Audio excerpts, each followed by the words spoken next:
The A.T.E. Chandra Foundation holds a unique place in Indian philanthropy as one of the few major fundraising and grant-making organizations that looks to make NGOs self-sustaining and capable of long-term growth in their impact. Through the foundation, co-founded in 2013 with his friend Anuj Bhagwati and wife Archana, Amit Chandra has focused on transformative social sector initiatives, particularly on those that support marginalized communities in rural India. Acknowledged as being among India's top philanthropists, the Chandras have been featured in Forbes Asia's Heroes of Philanthropy and the Hurun-Edelgive Giving List. Amit is also the chairperson and founding member of Bain Capital's Mumbai office. He is a former MD and board member of DSP Merrill Lynch. He has been a member of the boards or advisory boards of many of India's leading corporates and trusts and has served on numerous government committees. His social sector roles have included being a trustee of Tata Trusts, a founder and board member of Ashoka University, a board member of GiveIndia, and the Akanksha Foundation. Amit has also been a member of the advisory boards of Bridgespan India, the Center for Social Impact and Philanthropy, and Swadesh Foundation.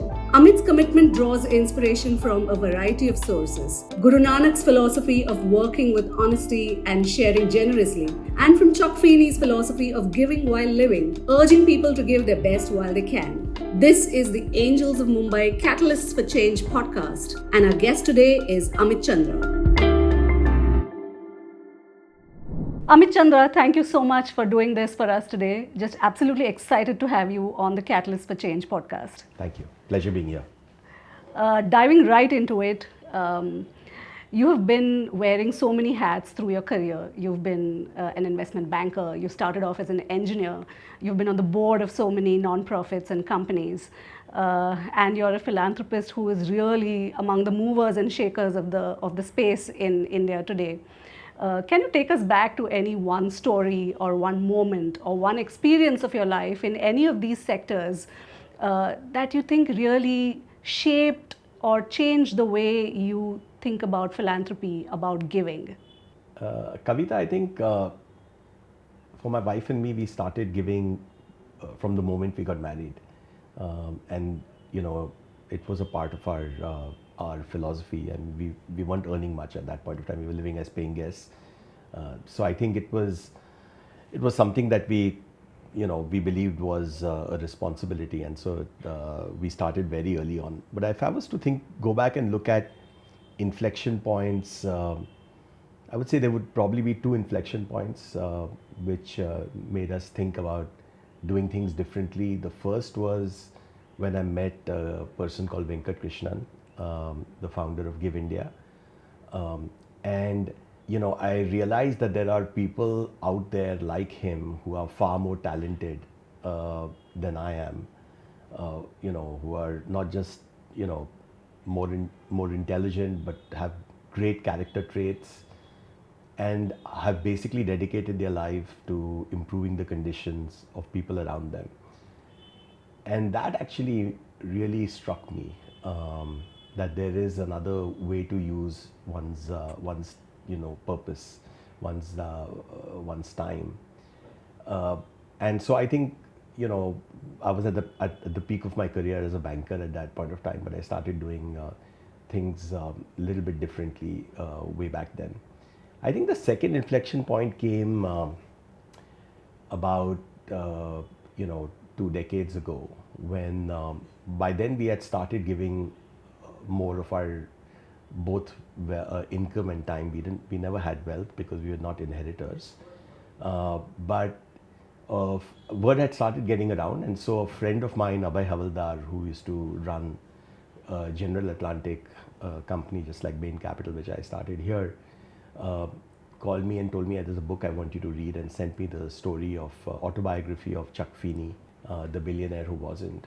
And when I read that, it really blew my mind that there were people out there that almost nobody had heard of, who had pretty much taken everything that they had created and given it back almost anonymously, and in doing so they had actually impacted hundreds of millions of lives, the fortune of many countries. And that really made me, and then my wife Archana as well, really think about can we live our lives differently We had already been involved with the social sector, but can we really take it to a level that most people kind of thought was a little crazy? You've been on this journey, Amit, for almost 3 decades now, and you've had all these diverse influences. But the thing that is most striking about your journey is really that you and Archana started when you had fairly little, and you started on this journey and decided to give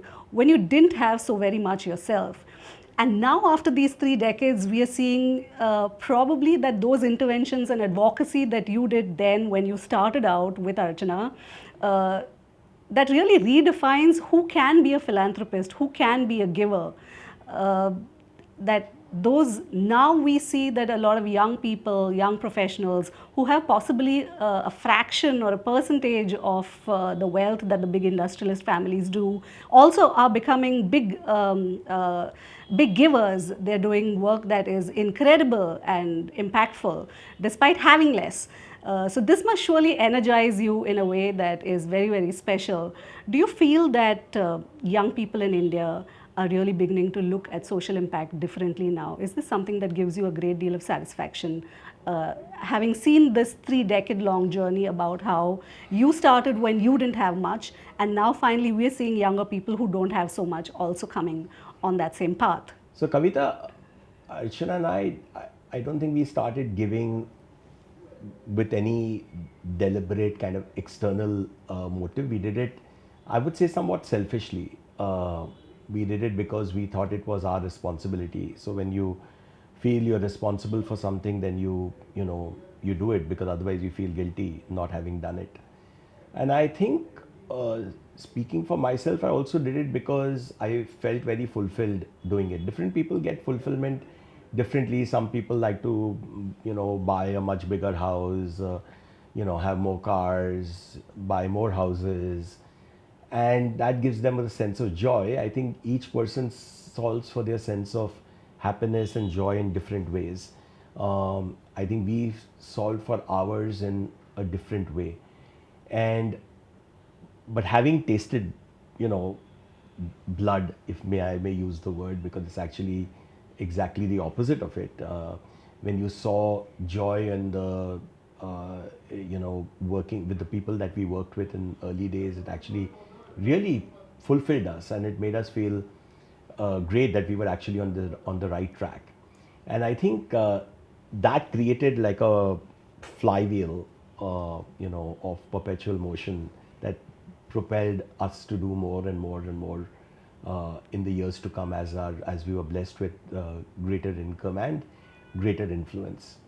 Along the way, I must say that many people told us that what we were doing was unusual, and many people even told us we should not be doing it. Including some of my mentors actually told me that it was stupid of me to do what I was doing, that I should focus on the Hindu philosophy of learning, earning, and giving, and defer this all to a point when I would retire in my life. And I would respectfully hear all of them, but I was very clear as to I wanted to solve for things that I cared about now, and not at a point of time that in the future when it mattered less to me, probably. And so I think we heard everybody, but we did things very differently. And I think, did other people doing things differently disturb us? No, I don't think so, because I think every person is on their own journey, and I think they have the right to be on their own journey. I think we were very clear that we were on our own journey. But on the flip side, to the question that you asked, is the revival of the Indian giving movement, is that something energizing? Yes, it is. And when I use the word revival, I say so because actually, in many ways, India, I think, has been the lighthouse for true giving. Going back to, if you look at, over a century ago, what the Tatas did, even what the Godrej family did. If you look at the purpose that many of our business houses had, if you look at the culture in our villages, etc., it was always one of deep giving. Somewhere along the line, I think we lost that. And so, from being this beacon of a society which really cared very deeply for those who didn't have and made sure that it put a safety net around them, we became more and more individual. And I think that maybe have happened because of a series of things, including, I think, in a very odd way, our move towards socialism, which made us a scarce society. And in a scarce society, you cared more about your own scarcity than that of others. And I think, therefore, by the time we hit the 90s, we were all very individualistic and didn't really care about giving except for exceptions. So I think the last 20 years have actually been, from that perspective, somewhat energizing, because we are seeing the revival of the giving movement. I think the revival is coming in from different pockets. It is coming from the first generation wealth creators, and from some of the leaders like Mr. Premji, the Nilankanis, Shiv Nadar, but also people like Ashish Dhawan and a few others. And I think that is certainly very encouraging. I would say it is still green shoots, because when you look at the data, we have been extraordinarily blessed. This land has been very kind to wealth creators over the last 2 or 3 decades. Wealth has grown enormously. We have now, we are approaching close to 2,000 families in this country who have more than 1,000 crores of wealth. But if you look at how many families give even 5 crores, that number is less than 200.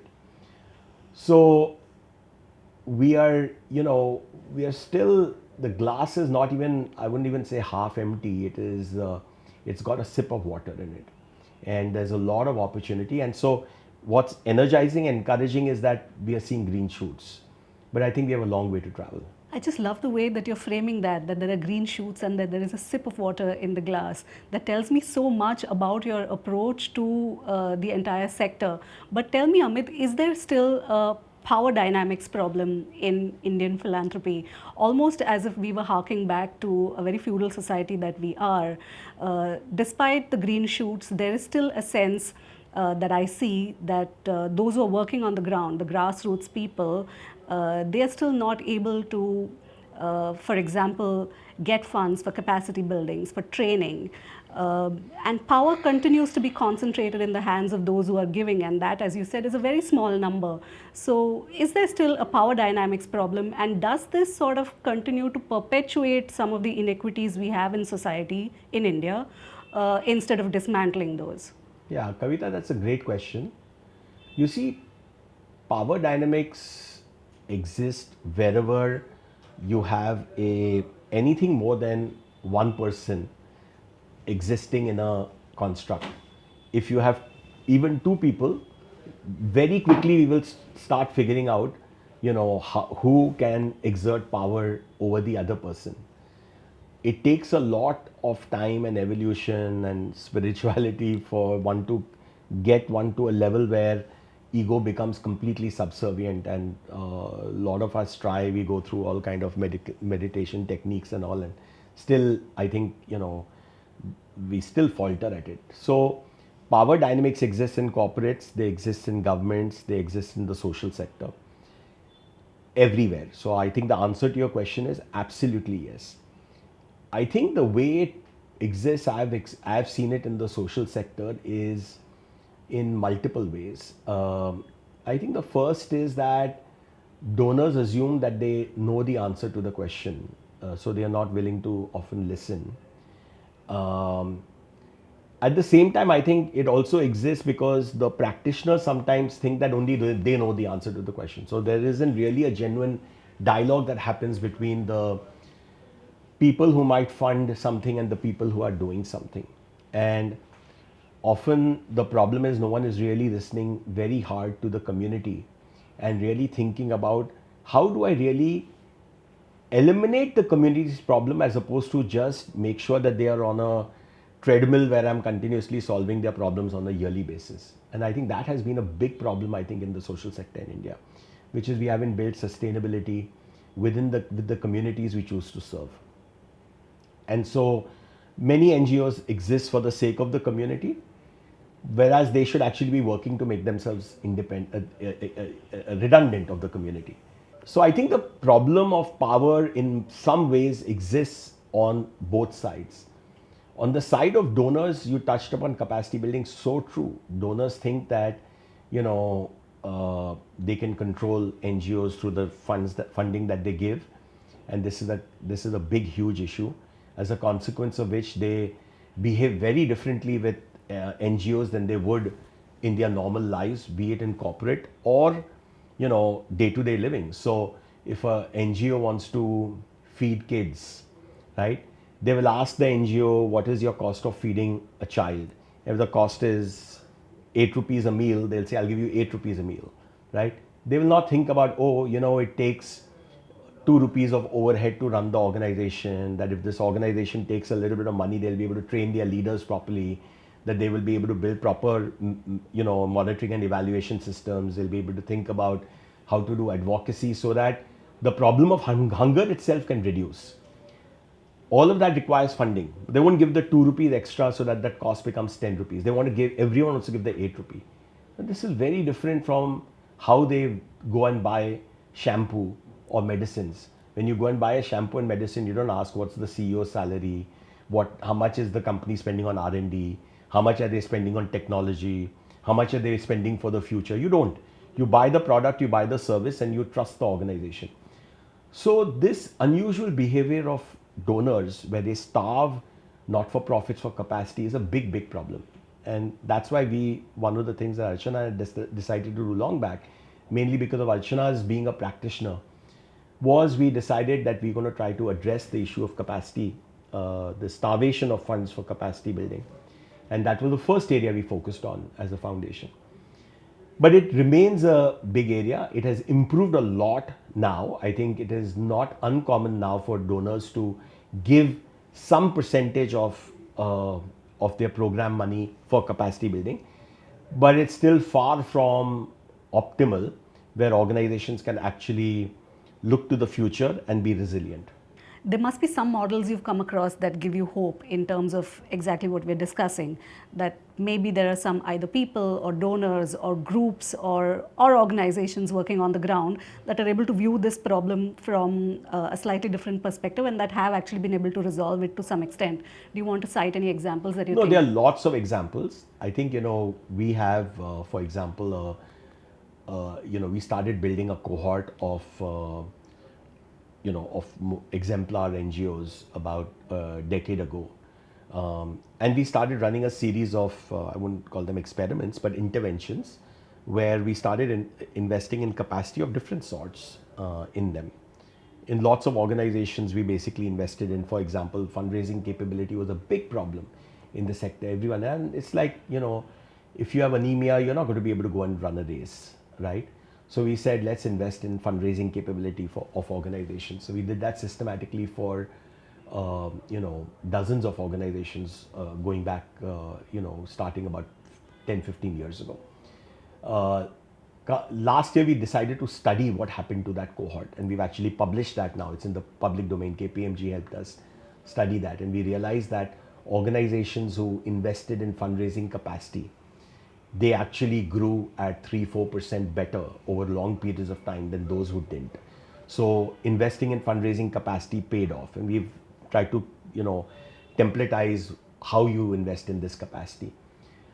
Similarly, we actually had a cohort with whom we worked on broader set of capacity building initiatives, training in investment in leadership training, working on strategy, working on monitoring and evaluations. And we have seen, and now we have started publishing what has happened to them over long periods of time. They've all become some of India's most high performing NGOs. Olympic Gold Quest is a great example of that, because we were probably the first external donor in that case, outside the board of the organization. Arpan is another good example. So we worked with a whole series of organizations and we are now beginning to publish case studies on what really happens when you go and invest in capacity building for organizations like this across the board and how they kind of break out.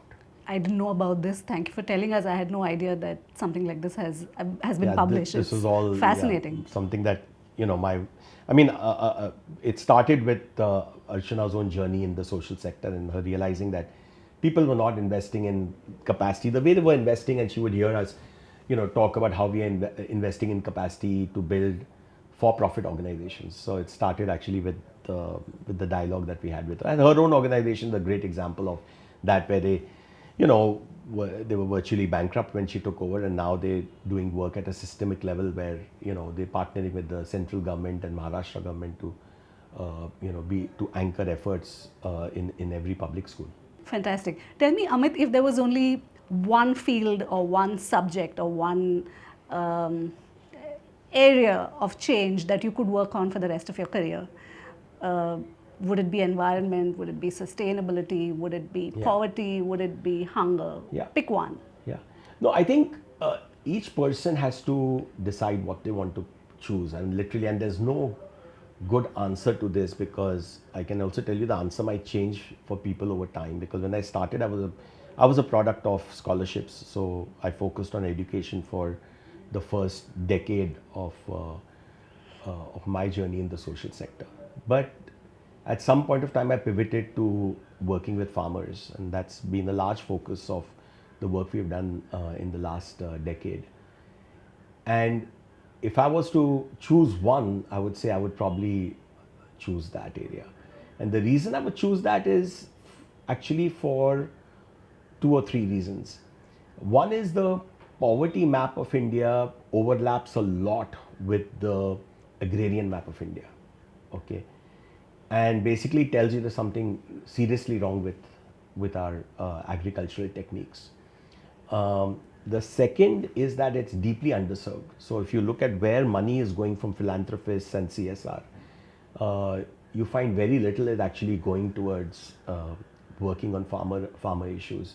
I personally feel, therefore, I've always found it more useful to focus on things that others are not very focused on, because then our capital, which I look at as very high cost, high return capital, can go in there and make a difference. The third is, I do believe, and that's been our experience working in this sector now for over a decade, that solutions exist, that with simple interventions you can drive transformation at scale. Can you give us some examples? So 2013, we witnessed one of the worst droughts in Maharashtra, and I was not familiar with, at that point of time, farmer issues in any, I would have been aware about it like the normal citizen would have been. I used to read about farm loan waivers, and I would read all the normal critiques that capitalists would have about farm loan waivers and how they impact the banking system. You would also read all the critiques about how governments have wastefully spent money on irrigation systems, but they have not had returns. So there's a lot of negative articles. There was clearly you couldn't see any solutioning in the public debate of those times. And I remember 2013 really woke a lot of people up. If you just put the TV on, still the day when TV was much more popular. The images were really startling. And so I remember seeing program after program, and Marathwada was the epicenter of drought, was like the suicide capital of the country at that point of time. And so I decided that I would like to actually understand this issue a little bit better, deeper. And so along with the team that was working with me at that time, we actually started just analyzing what could be done, what solutions might exist, who were doing them. We looked at various options. I started traveling to Marathwada, and there were various things. We tried 2-3 things, but there was one that actually we found which was very interesting, which is now the person's become a very close friend of mine. Organization called Caring Friends, run by Nimish Shah and Ramesh Kacholia. So Nimish Bhai was actually rejuvenating one water body in Jalna. And it was very unusual because everybody else was focusing on alleviation. Or we'll run, kitchens. We will basically provide a loan waiver to the farmer to reduce her debt. And Nimish Bhai's point was, I will actually work with the community in a joint manner to solve this problem sustainably by addressing the root cause, which was water. And so when I understood why that the issue persisted and how that would be a part of the solution, that appealed to me. But it was still hypothesis. So we observed it. We then got involved next year in funding a series of other such interventions in Marathwada. And we firsthand saw how it could transform lives. That actually got me very interested. And I started spending more and more time in drought hit areas. And over a period of 3-4 years, we probably would have done like maybe 100 plus water bodies we rejuvenated, impacting a few hundred villages. And then we realized we were onto something, because any place we would go and do this work would actually change the fortunes of that area from a drought perspective. And it was a very simple intervention, not complicated, didn't require some big building of a canal, which was a multi-year project. It required working with the community. We basically we removed the silt, they carted it. So 2/3 of the money was theirs, 1/3 of the money was ours. So we knew that, they had skin in the game. And we saw after 1 year, I mean, it was, typically you would see the results in 6 months, because the rains would come, the water would fill, the water table would rise, the silt they would put on their fields, you would see the increase in output. And so this was something where, unlike a lot of social intervention which take a long term to validate, here you could see the validation in short cycle. And so we started accelerating the build out of that. And then the Maharashtra government actually called us and said, explain this to us a little bit better, and set up a committee headed by Mr. Iqbal Chahal. And we looked at doing this in a systemic way. And that finally resulted in a policy for the Maharashtra government. And dial forward now, I think over 10,000 water bodies impacting about 15,000 villages in Maharashtra have been rejuvenated because of that. It's now being done nationally in many states. We alone are active in 11 states. So I think our journey with water just tells you, sometimes you have to ask the deeper question as to why something is happening and how I can eliminate it, as opposed to, how I can put someone on this treadmill of charity. And our objective here is that if you work with the community becomes resilient and independent. Because water, it should be obvious, water has always been chased by civilization. And so if you set the building block of water right, then I think the farmers are secure. And that has been a big part of our journey in the last decade. You're talking about collaboration with the government, and the government sort of watching your work and saying, hey, let's see how we can partner and policify an intervention and scale it up to several states, several districts, etc. How is it like? You've also spoken about collaborations with governments and with other stakeholders previously. What is it like to work with the government, and is it easy to build those synergies? I would imagine that it's actually quite frustrating sometimes. How has that experience been for you? You see, Kavita, if you want to drive impact at scale, there is no other option but to work with the government. So we have to be very clear, because if you look at where money goes for social spending, about, somewhere around 96% comes from the government, and the rest comes from philanthropy. Miraculously, even if we become a society of great givers and we triple the amount we start giving, we are still going to be dwarfed massively by government spending. And therefore, I think it's very important that money that we use in some way inform, the money that the government spends. That should be the theory of change. Of course, some of the money that we spend as philanthropists can go to areas that the government lands up missing out because it has a heavy hand, and there'll be missing gaps and all. But by and large, I think our objective should be to do things which the government cannot do, but inform it to do it better. Now, that process, your question is it difficult?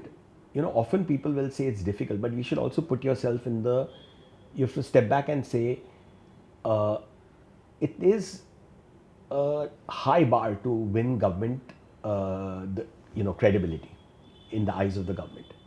Because think about it, na, they are already, if you look at the budget of any education department of any state, it is more than the budget of all NGOs in education put together. And this we are only talking of one small state of India. Same with health, same with any other sector. So if you look at the scale at which they work at huge scale. So for an NGO to come in and say, you know, I can do something better than you, takes a lot. Yeah, sure, you can do something better than me, but it's like, I can write a poem better than you, but if you're an author who can write a book, then the question will be, can you write 200, 300 pages? So it's very different. So I think for philanthropists and for NGOs, they have to understand that they have to win government credibility. And that winning of the credibility is a process. Okay. And the next thing is that, look, governments are also sometimes very skeptical as to why are people doing something.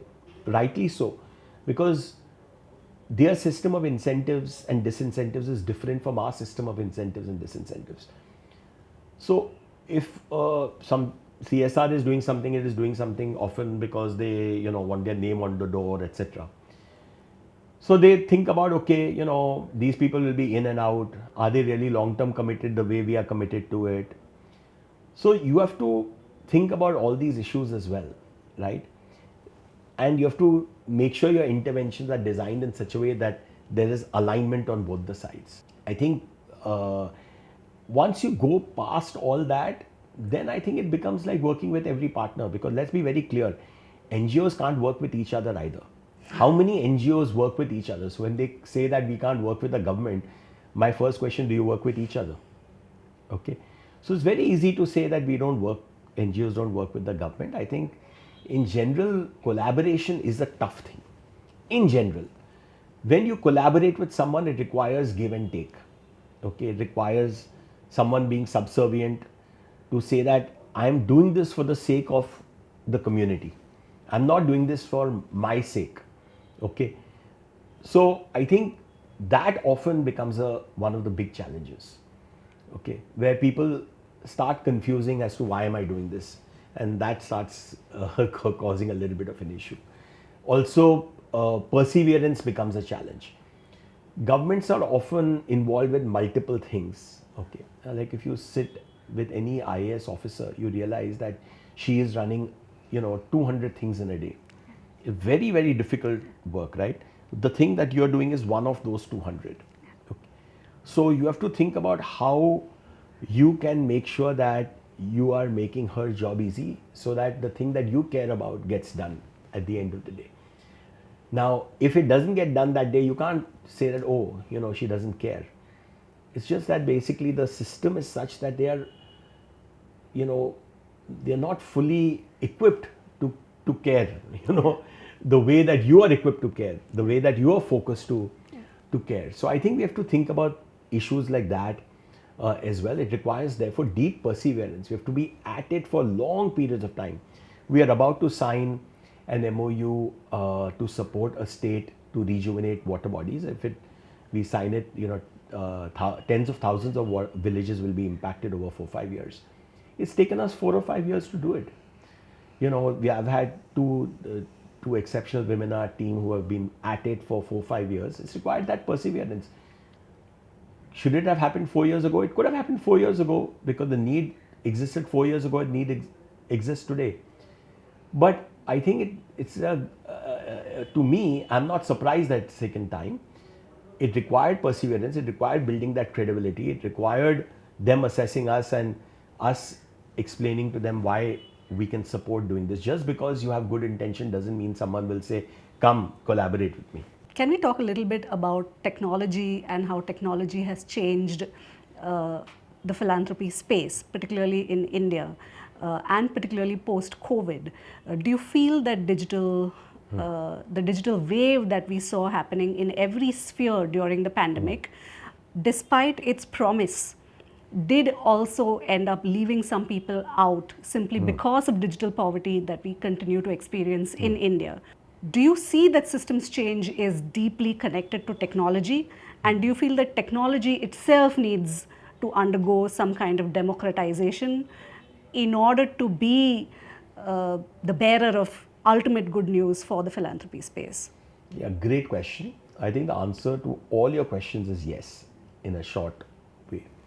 First of all, I think for it to be yes, we will have to democratize access a lot more. So today, rural penetration is, I think, about 70%, and we'll have to up that number dramatically so that no one is left behind when we are trying to push social solutioning in particular, because urban penetration is higher.